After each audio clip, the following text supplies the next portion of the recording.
And now for the news in detail.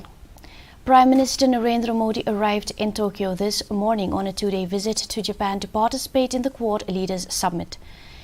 Modi has given a rousing welcome from the Indian diaspora at the hotel where he will be staying during his trip. Soon after his arrival, Modi met Chairman NEC Corporation Dr. Nobuhiro Endo in Tokyo. He appreciated NEC's role in India's telecommunication sector. The Prime Minister highlighted India's reform trajectory. Modi also interacted with the President and Chief Executive Officer of Uniqlo, Tadashi Yanai. Manufacturing, आर्थिक गतिविधि, वैश्विक व्यापार और निवेश का केंद्र है।